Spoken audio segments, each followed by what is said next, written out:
Bon, bonsoir. Alors, donc je ne vais pas vous tenir très longtemps.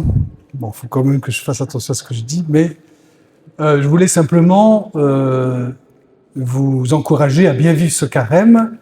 Et puis, bon, il y avait un petit titre un peu choc, comment ne pas louper son carême.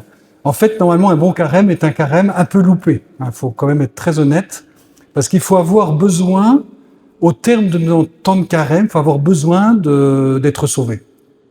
Il faut avoir ce sentiment-là. C'est-à-dire que si on n'arrive pas au Triduum pascal en disant Seigneur, tout seul, j'y arrive pas, j'ai essayé, j'y arrive pas, donc j'ai besoin de ton salut et j'ai besoin du mystère pascal, de ta mort et de ta résurrection, de la Pentecôte, de la grâce de Dieu.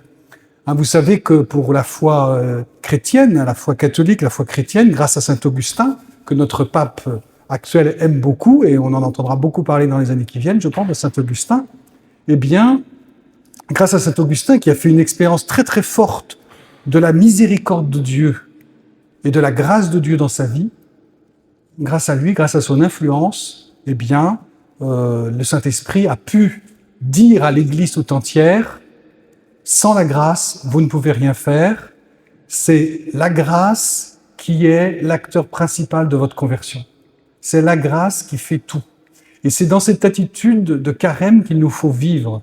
C'est-à-dire qu'il nous faut supplier la grâce de Dieu, demander la grâce de Dieu, nous préparer à accueillir la grâce de Dieu, être dans une attitude de récepteur de la grâce avant toute autre chose, toute autre considération. C'est la grâce de Dieu qui est à l'initiative, c'est la présence de Dieu qui peut changer nos vies. Alors ça va dans les premiers temps de l'époque, premier temps de la vie de l'Église primitive, eh bien il y avait des courants. Vous savez que les premiers chrétiens, ils étaient fervents. Je ne sais pas si nous on est fervents, mais eux ils étaient fervents. Il y en avait qui mouraient martyrs, ils étaient heureux de mourir martyrs. On a des très beaux témoignages. Et puis quand il y a eu moins de martyrs, il y en a certains qui sont partis au désert pour donner leur vie. Avec saint Antoine du désert et puis d'autres à sa suite, donner leur vie parce qu'ils avaient une grande ferveur intérieure. Et quand il y a cette ferveur, eh bien, c'est très positif, mais il y a aussi des pièges.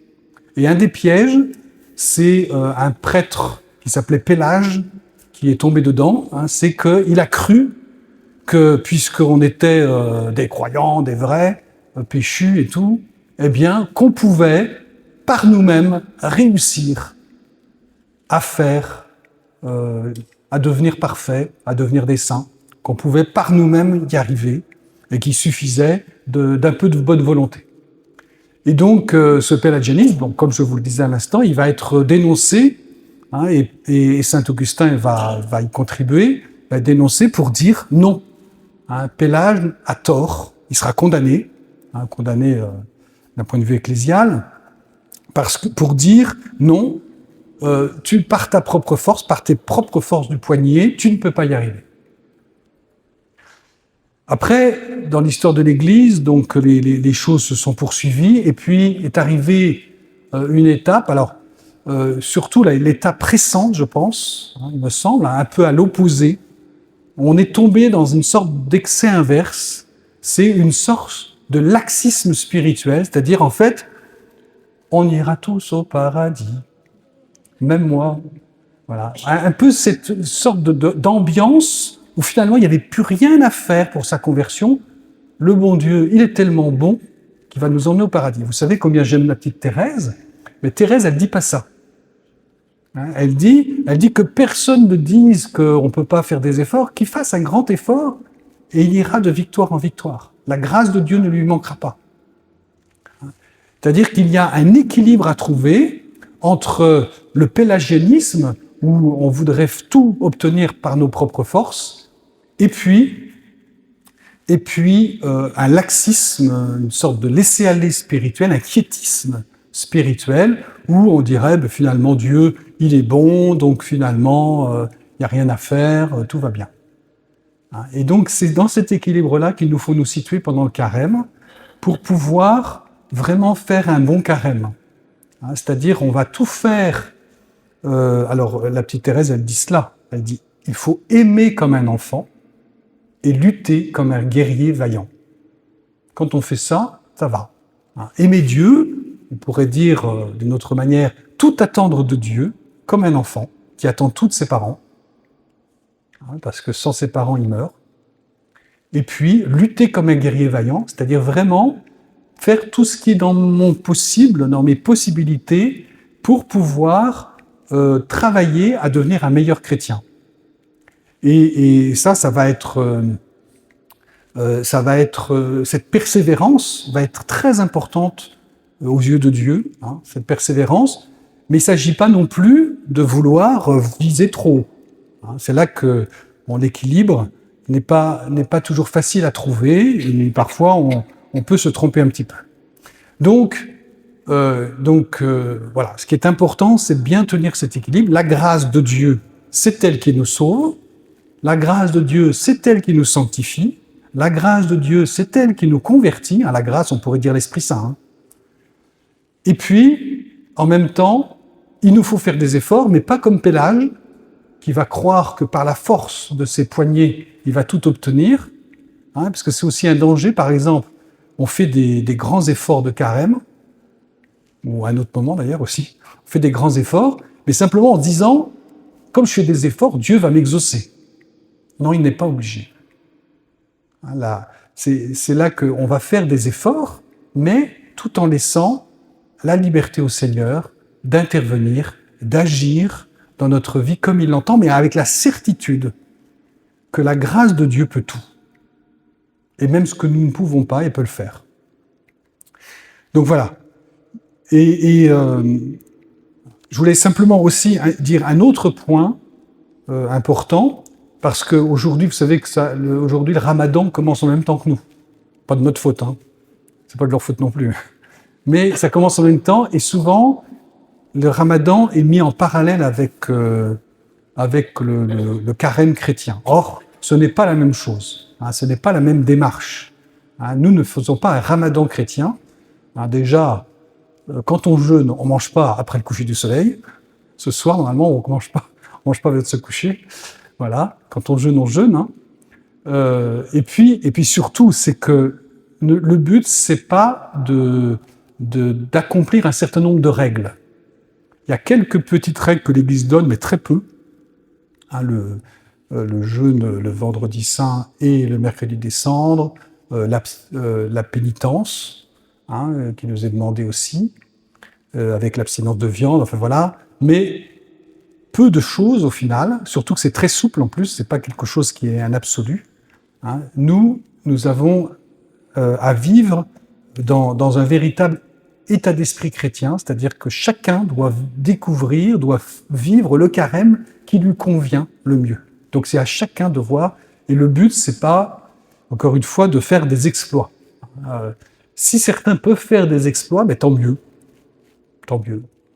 Surtout que dans les sacrifices de carême, il y a une dimension, là, j'ai parlé beaucoup de la question de la conversion, pour se convertir, pour avoir besoin de la grâce de Dieu, mais il y a aussi une notion qui est intéressante, qu'il nous faut retrouver aussi, pour ne pas tomber dans un certain laxisme, c'est d'offrir à Dieu un sacrifice de louange, mais un sacrifice de notre vie.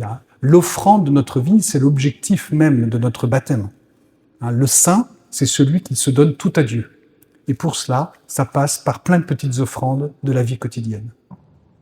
Et par exemple, le jeûne aujourd'hui, qui est un jeûne pénitentiel, c'est vraiment, on se reconnaît, on jeûne comme dans la Bible, et c'est décrit, mais les jeûnes à d'autres moments, ou bien d'autres renoncements, peuvent être comme des offrandes au Seigneur qu'on donne. Seigneur, je le fais par amour pour toi.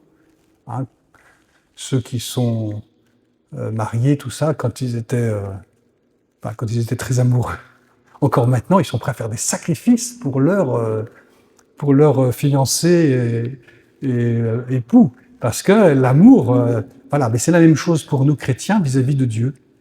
L'amour nous permet de faire des sacrifices, et même si l'amour n'est pas ressenti de la même manière qu'au départ, qu'au moment de notre conversion, eh bien nous pouvons aussi faire des offrandes au Seigneur, des petits sacrifices, des petites offrandes, Thérèse de Lisieux, si vous lisez sa vie, hein, dans son enfance, elle offrait beaucoup de petits sacrifices. Alors bon, dans le contexte 19e siècle, il ne s'agit pas de faire la même chose, mais il s'agit de se dire, par exemple, si vous voulez faire des efforts pendant le carême, il y a des efforts qui seront comme des offrandes, c'est-à-dire que ça ne sera pas lié à votre désir de conversion, en fait. C'est plus comme une offrande que vous voulez faire au Seigneur, parce que vous voulez offrir votre vie. Voilà. Et donc l'objectif étant de s'offrir totalement au Seigneur, et c'est le sens du carême aussi. Donc je vous ai dit déjà quelques petits points. Hein. Le premier étant que le carême doit être loupé pour être réussi. Vous avez retenu ça. Voilà. Ensuite, dans le sens du carême, hein, les 40 jours de carême sont 40 jours de jeûne, donc c'est 40 jours de fête où il faut qu'on manque un peu de quelque chose. Hein. C'est important de vivre cela, de manquer de quelque chose, donc de vivre quelques privations. Mais, comme je vous le disais à l'instant, l'Église ne dit pas « tu vas faire comme ça », elle dit « voilà, tu vas discerner un peu ce qui est besoin, ce dont tu as besoin ». Alors c'est vrai que le pape et notre évêque nous encouragent à nous tourner vers la lecture de la parole de Dieu, à écouter la parole et à lire la parole de Dieu. Ça peut être une piste, quelque chose de possible à réaliser.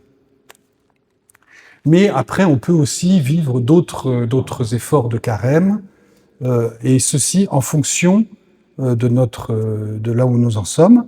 Donc ça dure 40 jours, donc c'est plus long qu'un mois, donc c'est à la fois long et court, les 40 jours. Hein. Il y a une symbolique biblique hein, derrière tout ça, hein, le chiffre 40, c'est les 40 jours du désert, c'est les 40 ans du désert, pardon, hein, l'exode de 40 ans, les 40 jours de Jésus au désert, évidemment, hein, ça vous le savez, et ça représente quand même un temps suffisamment long pour que ce soit un peu difficile, et qu'à la fin, on arrive à la fin, on est content d'arriver à la fin. Et puis, il paraît que les addictologues, quand ils disent que quand quelqu'un est touché par une addiction, mais qu'il arrive à se priver pendant 40 jours, eh bien déjà, c'est une étape dans la victoire. C'est pas complètement acquis, mais déjà, c'est une belle étape. Hein, ça veut dire qu'il y a quelque chose, il est en train de se libérer vraiment. Hein, donc, c'est un peu la même idée aussi.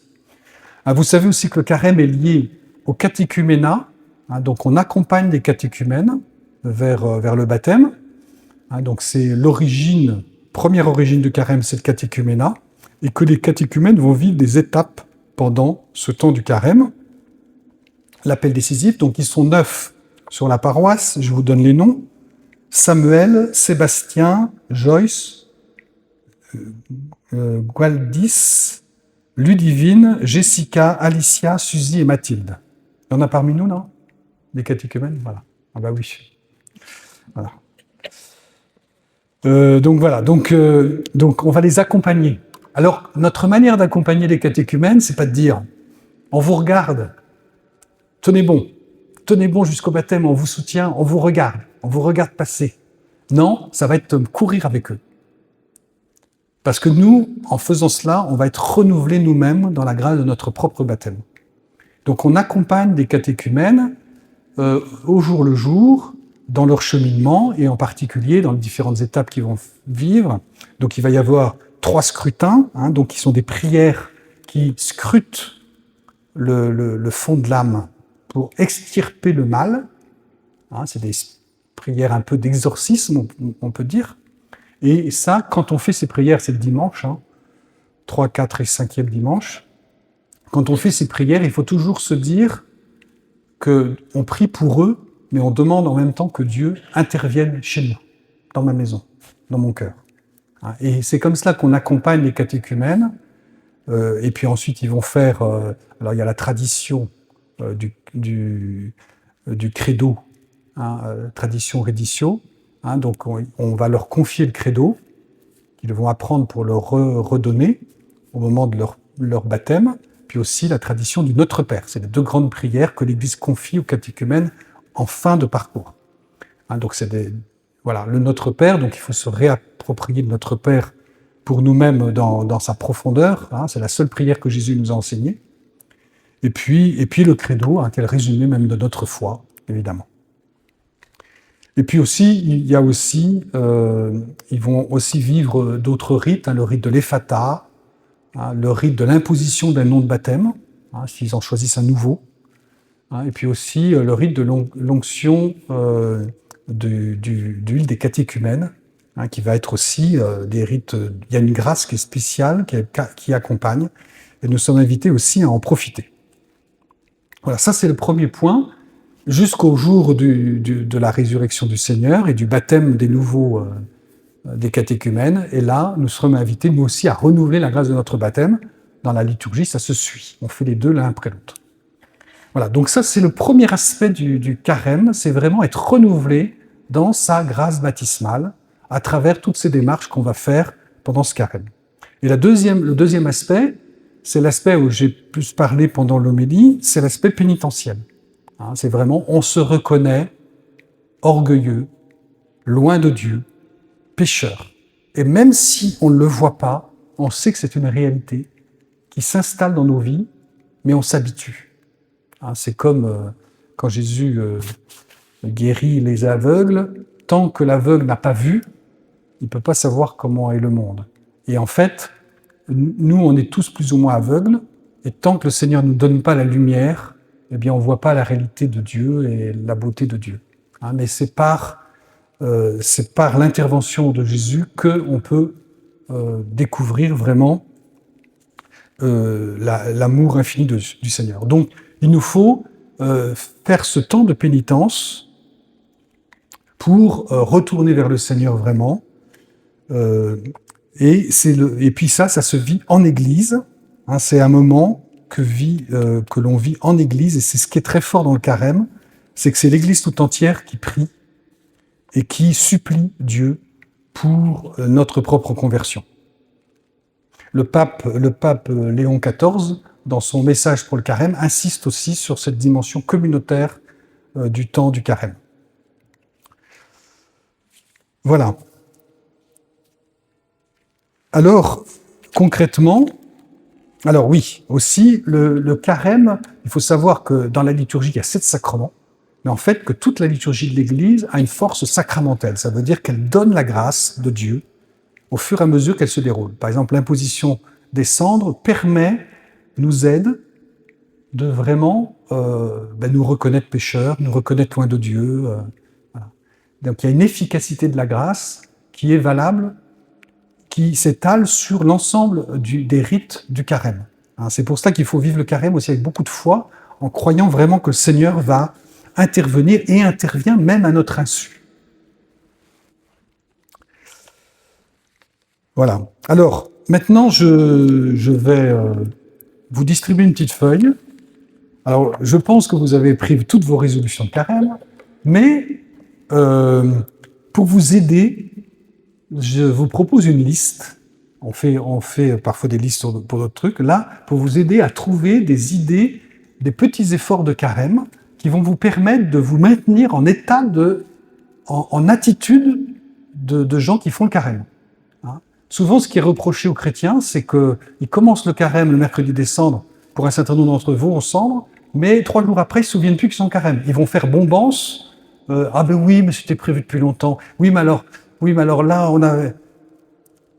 Une fois, il y a des amis qui sont partis en voyage, en croisière, pendant la Semaine Sainte.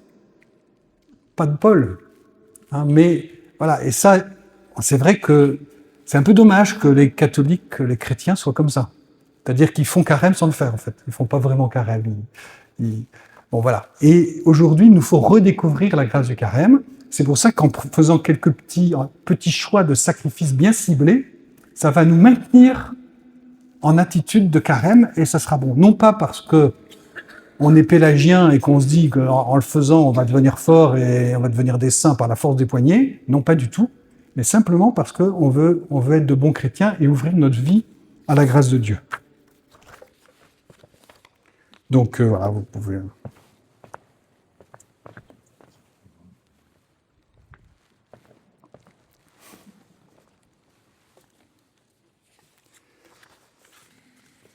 Donc là, je donne un certain nombre d'idées. Et j'ai catégorisé dans les trois grandes catégories, prière, aumône et jeûne. Alors peut-être vous avez pris vous avez fait votre discernement. Bon. Mais l'avantage, je vous donne un papier, parce que comme ça vous pouvez cocher et vous pouvez dire, parce que, alors ce qui est très important pour bien vivre notre engagement de carême, c'est d'être précis dans nos efforts de carême. C'est-à-dire que si on est flou, si vous dites par exemple, je vais prier plus, 3 jours, ça va marcher 3 jours, jusqu'à dimanche prochain. Puis à partir de lundi, vous allez reprendre une semaine d'activité, et en fait, vous allez, ah mince, j'ai oublié qu'il fallait prier. Prier un peu plus. Bon. Tandis que là, vous pouvez cibler davantage. Bon, c'est une petite... Ah oui, il en manque. Donc les couples feront des carèmes en couple. Alors je ne vais pas tout reprendre, je vais simplement pointer quelques petites choses qui peuvent être bénéfiques pendant le carême. Le Concile Vatican II, quand il parle du carême, dans Sacrosanctum Concilium, il parle de la prière, du jeûne, de l'aumône et de la parole de Dieu qu'on écoute. Hein, et comme je vous disais, notre évêque et le pape nous y encouragent. Donc c'est pour ça que j'ai mis en premier lecture de la Bible. Vous pouvez ne prendre qu'un effort. Alors l'idéal, c'est de prendre un effort par catégorie. Après, vous pouvez faire plus. Hein. Vous pouvez faire peut-être la totale, mais je ne sais pas si c'est possible. Mais vous voyez, un effort par catégorie, au moins, parce que c'est un équilibre global et ça permet de se mettre en disposition d'une conversion plus profonde. Donc comme je vous l'ai mis dans le titre, pour être renouvelé dans la grâce de mon baptême et faire pénitence en vue de ma conversion par la grâce de Dieu. Je peux choisir dans la liste suivante mes sacrifices et mes efforts. Ah oui, un truc que j'ai pas dit aussi, parce que je lis pas bien mon texte, c'est que il y a 2 types d'ascèse. Attendez, il faut que je retrouve mon truc. Il y a 2 types d'ascèse. Une ascèse négative et une ascèse positive. L'ascèse positive, c'est par exemple si vous avez un déséquilibre dans votre vie. Le carême peut être un moment, par exemple, vous dormez pas assez, parce que vous couchez trop tard. Ou voilà. Bon, le carême, positivement, peut être un moment où on dit, là, je vais faire une ascèse positive, je vais dormir correctement. C'est un sacrifice que je fais cet effort. Ou bien, par exemple, manque de sport, ou je mange pas bien. Je rééquilibre les affaires. Ça, c'est cette ascèse positive. Après, il y a une ascèse négative, en tout cas, qui est un vrai renoncement, hein, qui est un vrai sacrifice. Donc ça, c'est les petites choses qu'on va rajouter en plus. Ces 2 types. Et donc, il faut les distinguer parce que c'est bien de faire quand même des ascèses négatives, c'est-à-dire vraiment où on choisit d'offrir des choses qu'on n'a pas envie et qu'on pourrait ne pas offrir. Voilà. Il faut tenir les 2. Mais on peut aussi, dans le carême, retrouver un équilibre de vie parce que le Seigneur, il veut que nous vivions avec notre corps aussi. Voilà. Alors, la prière, donc lecture de la Bible. Un premier, les Hébreux, si vous voulez... pardon, pas les Hébreux. L'Exode, si vous voulez suivre le conseil de notre évêque. Hein, je sais qu'il en a parlé aussi sur RCF, etc. En tout cas, je vous invite à préciser le livre et à savoir vraiment ce que vous voulez faire. Ensuite, là, c'est un truc que je conseille aussi. Je ne sais pas ce que vous priez, combien de temps vous priez, mais je dis ça peut être fait. C'est pas si inatteignable que ça de se dire je prie 1 heure par jour pendant le carême. C'est pas si inatteignable. Simplement, alors, voilà, je l'ai mis en dessous après, par exemple, 20 minutes d'oraison, ça peut être ça, mais ça peut être aussi, par exemple, faire de la lecture biblique, ça peut être la prière du chapelet, hein, et vous pouvez, en agençant toutes ces différentes prières, si vous accumulez, mais vous voyez que finalement, 1 heure, on y arrive très bien. Mais c'est très beau de pouvoir offrir 1 heure de chaque jour au Seigneur. Voilà. Donc c'est des idées. Hein. Encore une fois, hein, c'est vraiment de l'ordre de l'idée. Chacun fait ce qu'il veut. Il n'y a pas de bien et de pas bien. Et vous pouvez, participation au chemin de croix, etc. Les confessions, j'ai mis 2 confessions. C'est une idée. C'est-à-dire on se confesse en début de carême, en fin de carême. Pour que ce soit vraiment voilà. Après, il y a les conférences, évidemment, hein, si vous voulez les suivre, hein, les conférences du mardi soir, qui seront toujours enregistrées et mises en ligne après sur la page YouTube de la paroisse. Voilà, livre spirituel, et puis m'abstenir, alors là c'est plus négatif, m'abstenir de lectures inutiles et profanes. Ça peut être un effort de carême, simplement pour recentrer sur le Seigneur. C'est-à-dire que j'aime bien lire des romans, ben là, je vais me mettre à lire la vie d'un saint. Je vais lire autre chose. Je choisis de lire autre chose, comme ça je marque mon carême par une empreinte plus spirituelle. Ensuite, l'aumône. L'aumône, je vous ai marqué la dîme. Alors, la dîme des 40 jours. La dîme, c'est 10%, comme c'est sûr. Alors, c'est une idée, hein, mais il faut savoir que c'est biblique. C'est biblique et c'est pratiqué dans l'Église. Donc, dans l'Église et parfois dans des pays très pauvres. Hein. Ce n'est pas du tout les pays riches qui le font. Hein. Ça se fait aux États-Unis, certes. Ça se fait aussi en Amérique latine. Ça se fait en Afrique. Voilà. Donc, ça peut être une idée et souvent, ça fait un peu mal. 10%, ça fait un peu mal. Hein. Même quand on est riche, je crois. Je pense que je suis un peu riche. 10%, ça fait mal. 10%, on peut faire des trucs avec. Hein. Ça représente une petite somme. Et puis ça, donner aux pauvres. Donner aux pauvres. Voilà. Mais c'est des idées. Après, on peut faire moins. Faire un autre don, préciser la somme, le pourcentage. Hein, donc voilà. Alors, si dans l'aumône, je dis si vous êtes marié, tout ça, juste c'est pour souligner que votre vocation vous fait que vous êtes invité à prendre soin de votre conjoint et de votre famille. Donc, il y a des efforts de carême qui peuvent être liés à ça. Hein, prendre soin de son conjoint et prendre du temps avec son conjoint, de l'écoute, de la tendresse, etc. Et puis, par rapport à sa famille en général, ça peut être des efforts de carême. Voilà, des marques de charité vis-à-vis du prochain. Voilà. Et puis, j'ai mis aussi le ciné, le parcours de chemin intégral de nouvelle évangélisation qui va commencer le 4 mars, qui s'adresse plus à ceux qui ont déjà fait Alpha, mais c'est un parcours de charité, en fait. C'est un parcours de foi aussi, hein, mais de charité. Voilà. Et puis, ensuite, j'ai mis des trucs négatifs.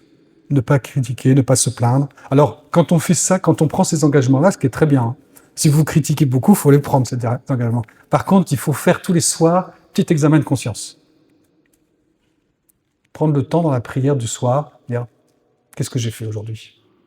Et on reprend un peu sa journée et on voit où est-ce qu'on en est. Puis j'ai mis plus positivement « Bénir son prochain, prier pour ses ennemis ». Hein, ça peut paraître surprenant, mais on finit par avoir des ennemis parfois. Et on peut avoir été blessé par eux. Voilà. Ensuite, le jeûne. Alors le jeûne, vous voyez, il y a toute une liste, parce qu'en fait, le jeûne, c'est le travail sur nous-mêmes, c'est pour nous. Mais il y a beaucoup de choses. Alors, voilà. Dormir, se lever, prendre une douche froide. Bon, ça, je l'ai piqué à un parcours que j'ai fait il y a quelques années. Et j'étais très impressionné de ceux qui prenaient la douche froide le matin pendant le carême. Bon, très bien, mais pourquoi pas. C'est une manière d'offrir quelque chose. Enfin, c'est très stimulant, hein, très stimulant. Ça met en forme, hein, je peux vous dire. Ensuite, d'exercices physiques réguliers. Voilà. Et puis ensuite, en fonction de là où on en est dans notre vie, s'abstenir de télévision, de films, du sport télévisé, si on est trop addict, ou de jeux vidéo. Moi, je sais que j'ai fait beaucoup à La Roche avec les jeunes. Les jeux, hein, ça tout. Les jeux, les écrans, les films, les séries télévisées, tout ça. Mais je sais que maintenant, ça touche un peu tout le monde. Alors les jeux, peut-être moins, j'en sais rien, mais en tout cas, les séries, les films et tout ça. Ensuite, pour les hommes, s'abstenir d'achat de matériaux non essentiels. Et pour les femmes, s'abstenir d'achats inutiles. En fait, c'est très... Bon, c'est deux manières de dire la même chose, hein. Mais parce que les hommes et les femmes, on ne fonctionne pas tout à fait pareil par rapport à cette question. Mais en tout cas, bon, chacun va... Et puis c'est pareil, en fait, j'ai mélangé... Voilà, n'écouter que de la musique qui élève l'âme, n'utiliser l'ordinateur que pour le travail, l'école ou les tâches essentielles, n'utiliser les appareils mobiles que pour des communications essentielles. Hein, c'est quand... voilà. Supprimer les applications ou les désactiver. supprimer l'utilisation d'Internet, hein, sauf au clocher. Non, mais c'est une application utile. Limiter les textos et les conversations mondaines. Alors ça, c'est plutôt, c'est dans le parcours pour les femmes, ça, que c'était proposé. Et moi, certaines femmes m'ont dit, oui, c'est vrai que c'est bien de nous le dire. Les conversations mondaines ou les textos qui n'en finissent pas, voilà. Voilà, après, vous savez, les hommes, ils sont pas meilleurs, hein. Ils ont d'autres problèmes, c'est tout. En fait, jeûner les vendredis. Donc, j'ai marqué un peu comment on peut jeûner. Voilà. Participer aux jeûnes paroissiaux du vendredi, puisque nous, on fait des jeûnes avec une lecture spirituelle. Donc, ça, c'est ici c'est au presbytère. Enfin, à la salle paroissiale. Non, sous le presbytère, oui. Jeûner le mercredi aussi, hein. Vous savez que c'est la tradition antique, c'est on jeûnait le mercredi et le vendredi, en Antiquité.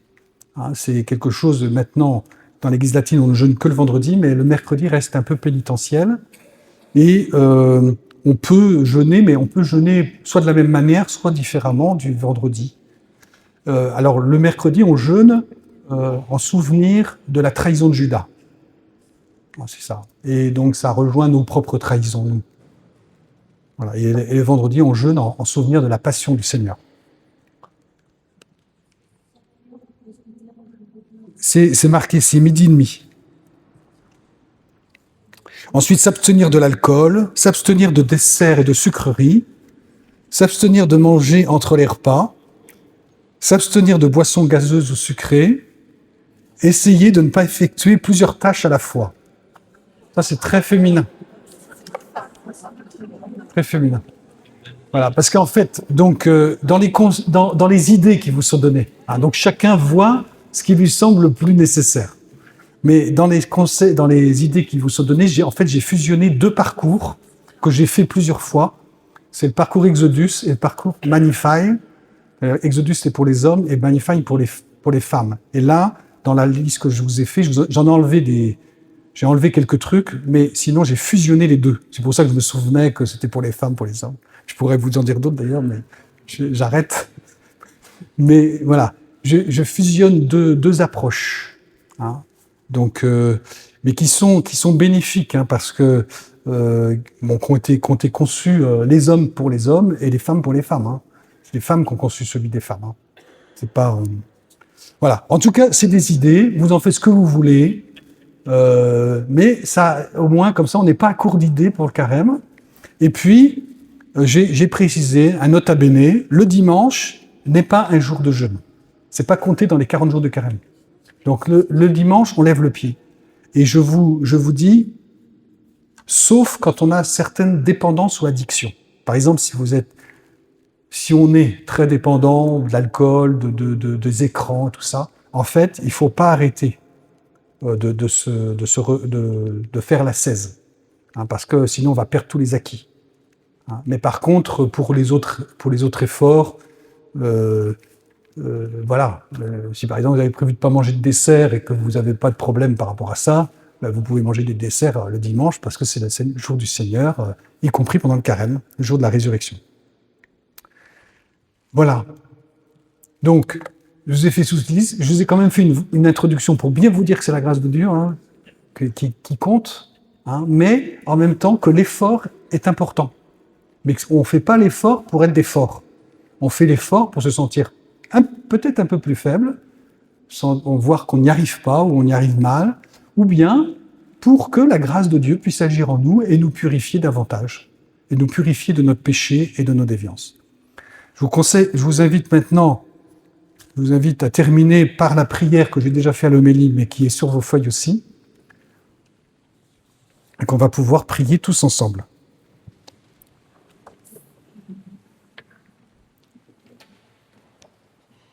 Au nom du Père, du Fils et du Saint-Esprit. Amen.